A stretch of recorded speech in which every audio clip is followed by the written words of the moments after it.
dear brothers and sisters, the gospel opens today with a straight-on question from Peter. How many times are we to forgive?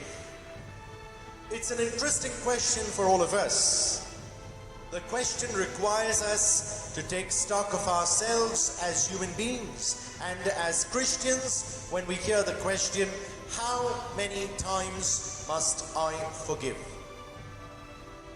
Just yesterday, we would have commemorated the tragic event of 9/11, because that day was not a singular act of evil, but rather it came on the heels of a spate of other such attacks on planes, ships, embassies, trains, churches, synagogues, mosques, and marketplaces.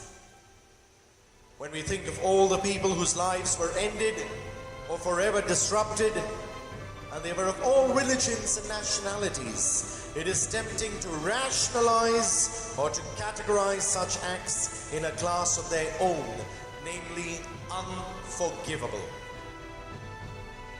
So if we go by today's gospel, is Christ asking the mother to forgive the drunk driver who killed her child?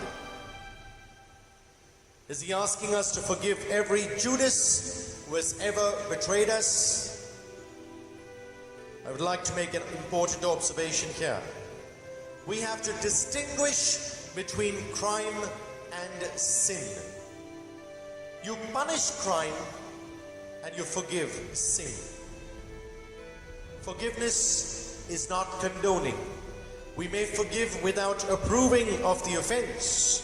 Forgiveness may not be sometimes forgetting, because some wounds are simply unforgettable. Several years ago, Saint Pope John Paul II went to visit Mehmet Ali Agca, the man who tried to assassinate him. He held his hand and forgave him, but he did not ask the Italian government to release him. The Pope forgave the sin without the crime. Now, I would ask you to think, is there anyone in your life who will not forgive you? I know a man who's an alcoholic, and in his drinking days was abusive to his wife and children. He shamed and embarrassed them, poisoned their minds, turned their hearts, and left them with many scars. His children have grown, they've left home, and he went into rehab and is doing pretty well. He's not had a drink in years. He has a great job. He's a good husband. But his children, disgusted from years of abuse, want no part of him. Before he dies, he is desperate for their forgiveness. They are either unwilling or unable to forgive. So what does he do? What about the people, my dear brothers and sisters, who will not forgive us? The people we may have wounded. We can do one of two things. We can nurse our guilt, turn into ourselves, and destroy ourselves, or else we have the opportunity to turn to Jesus. When others will not forgive us, Jesus comes in and takes on their identity. He steps into the place of those we have hurt, and he tells us, all is forgiven. The debt is cancelled. When people will not forgive, my dear brothers and sisters, be assured that Jesus will. When people cannot forgive, Jesus will. When people are unable to forgive, Jesus will.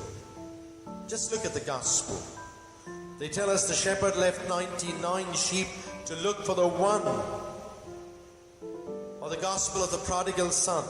When the son repented, the father went to meet him.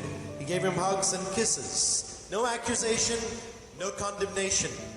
Just the simple unspoken words, all is forgiven. Some of us need to forgive, my dear brothers and sisters, and others need to be forgiven.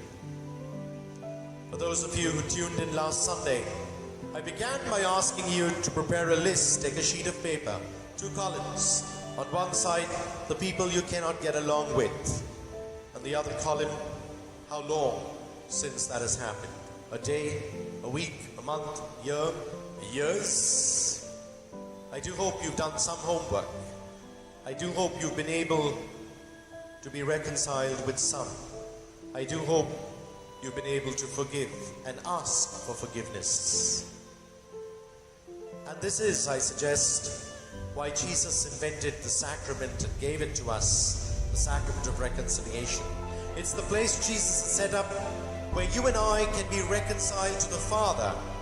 It is the one place where we can be reassured during our broken and dying moment that the Lord will come and He will say to each one of us, "Go in peace, your sins are forgiven."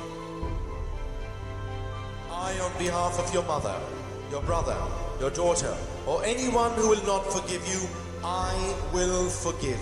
What beautiful words that come from Jesus. Did He not say this to so many in the Gospels? Why will He not say it to each one of us if we come to Him in all humility, telling Him how sorry we are and plead for His forgiveness? My dear brothers and sisters, if you are among those who find it hard and difficult to forgive, I would like to repeat perhaps the words of Archbishop Tutu of South Africa, who lived with apartheid. And he said, sometimes the victim has to forgive in order just to live.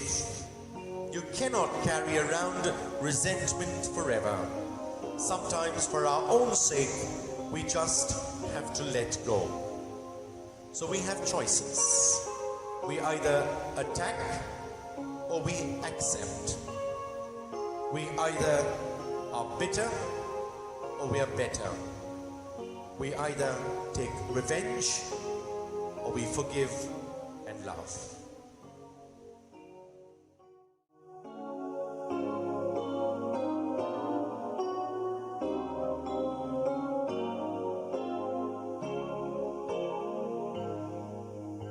God bless, and do have a Jesus-filled day.